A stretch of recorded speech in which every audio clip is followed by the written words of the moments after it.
एक समय की बात है। एक घर में रामबती नाम की औरत रहती थी। उस औरत का मोहन नाम का एक बेटा और मीना नाम की एक बहू थी। मीना बड़ी ही सुंदर और गुणी लड़की होती है। वो घर में मोहन और अपनी सास के साथ बहुत अच्छे से रहती थी। दोनों सास बहू में इतना प्यार होता है कि मोहल्ले में सब औरतें उनसे जलती थी और उन दोनों को एक दूसरे के खिलाफ भड़काने की कोशिश भी करती थी, पर दोनों कभी किसी की बातों में आकर आपस में लड़ाई नहीं करती। एक दिन की बात है, मोहन ऑफिस से घर आता है। माँ, मेरी हैदराबाद में नौकरी लग गई है। बहुत अच्छी सैलरी है। मुझे अगले महीने ही जाना है। अब बस मैं वहाँ जाकर खूब मेहनत करूंगा और आप दोनों को भी वहीं बुला लूंगा। मोहन की ये बात सुनकर उसकी माँ और मीना बड़े खुश होते हैं।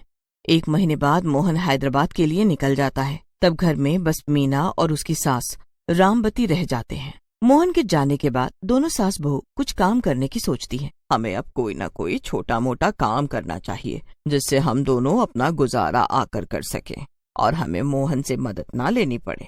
हाँ माँ जी, बल्कि मेरी नजर में एक है भी। अच्छा, क्या काम है? क्यों ना हम लोग कपड़े इस्त्री करने का काम शुरू कर सकते हैं। बस फिर दोनों सास बहू अगले दिन से लोगों के कपड़े इस्त्री करने का काम शुरू कर देती हैं और काम अच्छा चल पड़ता है। एक दिन दोनों मिलकर गोलगप्पे टिक्की खा रही थी तो मोहल्ले की कुछ औरतें उन्हें ऐसे देखकर बहुत जलने लगी। एक हमारी बहू है जो सीधे मुंह बात भी नहीं करती। इसे देखो कैसे माची माची बनकर सास से चिपकी रहती है। हाँ, सास तो मुझे दिन भर गाली देती है और इसे देखो, इसकी सास इसे गोलगप्पे खिला रही है। मुझे तो जलन होती है इन्हें देखकर। और आजकल तो ये दोनों मिलकर इतना कमा रही हैं कि इनका तो रहना सहना ही बदल गया है। अरे इन लोगों की वजह से हमारे घर में कलेश हो रहे हैं। हाँ बिल्कुल, आज रात को इनके घर की बिजली ही काट देते हैं, फिर देखते हैं बिना बिजली के कैसे इस्त्री करेंगी कपड़े। बस फिर तीनों मिलकर उनके घर की बिजली का तार काट देते हैं। सास बहू को लगता है कि अभी बिजली गई है, वापस आ जाएगी, पर काफी देर हो जाती है। मीना बाहर जाकर देखती है तो सामने वाले घरों में बिजली आ रही होती है। कटा हुआ तार उनकी बालकनी में ही पड़ा होता है और गलती से मीना का पैर उस पर रख जाता है। मीना एक बार को जोर से चिल्लाती है और वहीं गिरकर तड़पने लगती है। मीना की सास जब बाहर आती है तो वो मीना को उठाने लगती है, पर वो भी बिजली से चिपक जाती है। आसपास के लोग ये नजारा देख रहे होते हैं, पर कोई उनको बचाने नहीं आता। बेचारी दोनों सास बहू ऐसे ही तड़प तड़प कर मर जाती है। मोहल्ले की सब औरतें बड़ी खुश होती हैं कि अच्छा हुआ दोनों मर गईं। दोनों सास बहू मर तो जाती हैं, पर वो मरने के बाद चुड़ैल में बदल जाती है। इन दोनों ने हमें कैसे तड़पता हुआ छोड़ दिया, कोई नहीं आया हमें बचाने। अब हम इनको एक पल भी चैन से नहीं जीने देंगे। हाँ माँ जी, और जिन लोगों ने हमारे घर का तार काटा था उनको तो मैं तड़पा तड़पा के मारूंगी जैसे उन्होंने हमें मारा। हाँ बिल्कुल, हम किसी को भी नहीं छोड़ेंगे जिनकी वजह से आज हम इस दुनिया में नहीं हैं। इनका जीना मुश्किल कर देंगे। बस फिर दोनों चुड़ैल सास बहू सबको सबक सिखाने और अपनी मौत का बदला लेने पर उतर जाती हैं। चलो सासू माँ, चुराएं इनके घरों की बिजली।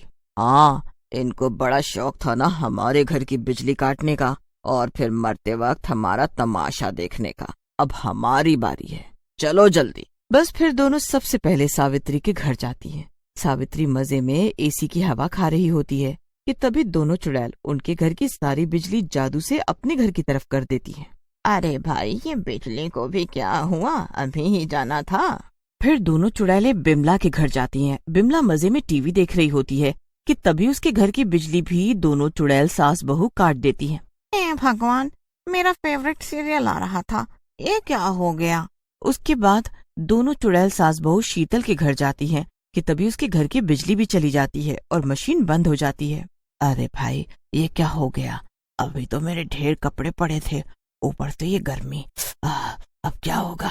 पूरा दिन ऐसे ही निकल जाता है और रात हो जाती है। तीनों का गर्मी में बुरा हाल हो जाता है और बिना बिजली के घर के ढेरों काम ऐसे ही पड़े होते हैं। वो लोग बिजली विभाग को फोन करते हैं तो वो हमेशा की तरह फोन ही नहीं उठाते। फिर जब तीनों गर्मी में बाहर की हवा लेने नीचे आती हैं तो देखती हैं कि मीना के घर की तो बिजली आ रही है। तीनों ये देखकर हैरान हो जाती हैं। वो फिर एक दूसरे के पास आकर बात करने लगती हैं। अरे, इस घर की बिजली तो तभी से कटी हुई है और आजकल इस घर में अंधेरा ही था, तो आज कैसे इनके घर की बिजली वापस आ गई। और देखो ना, आज ही हमारे घर की बिजली चली गई, और देखो पूरे मोहल्ले में बस हम तीनों के घर ही अंधेरे में दिख रहे हैं, बाकी सबके घर में बिजली है। तीनों बड़ी हैरान होती हैं कि क्या चक्कर है। किसी को कुछ समझ नहीं आता और तीनों अपने अपने घर चली जाती हैं। आधी रात तक एक एक करके सभी के घरों की बिजली जाने लगती है और सभी अपनी अपनी बालकनी में आकर खड़े हो जाते हैं। रात के 3 बजे तक चुड़ैलें पूरे मोहल्ले की बिजली कट कर चुकी होती हैं और सारे मोहल्ले की बिजली बस उनके घर में आ रही होती है। लोगों की नजर सास बहू की उसी घर पर टिकी होती है कि तभी उनको वहाँ वो दोनों चुड़ैलें एकदम से दिखाई पड़ती हैं और फिर गायब हो जाती हैं। अब सबको यकीन हो जाता है कि उस घर में वो दोनों सास बहू चुड़ैलें बनकर घूम रही हैं। लोग बाहर डर जाते हैं और उनको समझ में ही नहीं आ रहा होता कि अब वो करें तो क्या करें। ऐसे ही कितने दिन निकल जाते हैं। लोग बिना बिजली के पागल हो जाते हैं। बिजली विभाग वाले भी वहां की बिजली ठीक नहीं कर पा रहे होते और उनको भी समझ नहीं आ रहा होता कि आखिर तार कटे होने के बाद भी एक घर की बिजली कैसे आ सकती है। वो भी हार मानकर चले जाते हैं। अब रोज रात को दोनों चुड़ैल सास बहू अपने घर में घूमती नजर आती हैं, जिनकी वजह से वे लोग इतनी गर्मी में भी डरकर घरों में छुपे रहते हैं। एक दिन फिर जब मोहन को अपनी माँ और बीवी के मरने की खबर मिलती है तो वो अपने घर आता है। वो अपने घर में जाकर खूब रोता है। आप दोनों कितनी अच्छी लगती थी साथ में, और देखो आज आप दोनों के बिना ये घर कैसा हो गया है। मोहन को रात को नींद नहीं आती और वो बालकनी में जाकर खड़ा होता है।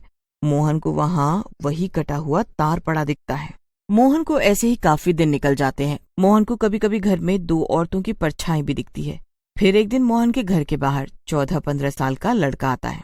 अरे भैया, आप इस भूतिया घर में कैसे रह सकते हो? भूतिया? हाँ, मोहल्ले वालों ने कितनी बार इस घर में 2 चुड़ैलों को घूमते देखा है। वो शायद आपकी माँ और बीवी है। ये क्या बोल रहे हो तुम? हाँ, सच में उनकी मौत बिजली के तार से चिपक कर ही हुई थी, जो तुम्हारी बालकनी में कटा पड़ा भी होगा। और उसके बाद भी इस घर की बिजली आती रहती है और तभी से पूरे मोहल्ले की बिजली कटी हुई है। मोहल्ले वाले बोलते हैं ये उन 2 चुड़ैलों मतलब कि आपकी माँ और बीवी का काम है। कैसी बातें कर रहे हो तुम? वो क्यों ऐसा करेंगी? आज रात आप ये उनसे ही पूछो, पर मुझे जितना पता था मैंने आपको बता दिया। हरी वहाँ से चला जाता है और फिर उसके बाद मोहन एकदम सोच में पड़ जाता है। वो उस रात सोता ही नहीं और उसे भी शक होने लगता है। आधी रात को उसे फिर से आहट होती है। माँ, मीना, क्या ये तुम दोनों हो? अगर ये सच है तो कोई इशारा दो मुझे। इतना बोलते ही लाइट फिर से बंद चालू होती है। दोनों सास बहू चुड़ैल के रूप में मोहन के सामने आ खड़ी होती हैं। मोहन एक बार को तो डर जाता है, अब फिर उसकी आंखों में आंसू भी आ जाते हैं। बेटा, इस मोहल्ले वालों ने हमारे घर का तार काट दिया, जिससे हम दोनों चिपक कर तड़प तड़प कर मर गए और लोग तमाशा देखते रहे। किसी ने हमें बचाने की कोशिश नहीं की। ये कोई हादसा नहीं बल्कि सोची समझी चाल थी। इस मोहल्ले के 3 औरतों को हमारे साथ रहने से जलन थी और जो हमने स्त्री का काम शुरू किया उससे भी, उसी की वजह से ऐसा किया इन लोगों ने। इतना बोलते ही घर की लाइट बंद चालू होने लगती है। ऐसा है तो मैं कल ही इन लोगों के खिलाफ शिकायत करूंगा। नहीं, इनकी सजा यही है कि ये ऐसे ही रहे बिना बिजली। चुड़ैल सास बहू मोहन की एक नहीं सुनती। फिर अगले दिन मोहन मोहल्ले वालों और उन 3 औरतों को इकट्ठा कर उनके सामने सच लाता है। वो औरतें सकपका जाती हैं और भागने लगती हैं। वहाँ मोहल्ले में एक पुलिस ऑफिसर भी रहता है जो हफ्ते भर पहले ही वहाँ रहने आता है। वो उन औरतों को उसी वक्त पकड़ लेता है। अरे हमें माफ कर दो, हमें माफ कर दो। अब तुम तीनों जेल में सड़ना और बाकी सब लोग जो यहाँ खड़े हो, आप सबको शर्म आनी चाहिए जो किसी के मरने पर तमाशा देखते रहे। कल को आपके साथ भी ये घटना हो सकती है। फिर सबके सर शर्म से झुक जाते हैं। दोनों चुड़ैलें अपने घर से ये नजारा देख रही होती हैं। वो दोनों फिर एक दूसरे को देखती हैं और वहाँ से हमेशा के लिए गायब हो जाती हैं। उनके गायब होते ही मोहल्ले की बिजली वापस आ जाती है। मोहन फिर अपने घर वापस जाता है और उसे दोबारा कभी अपनी माँ और बीवी देखने को नहीं मिलती।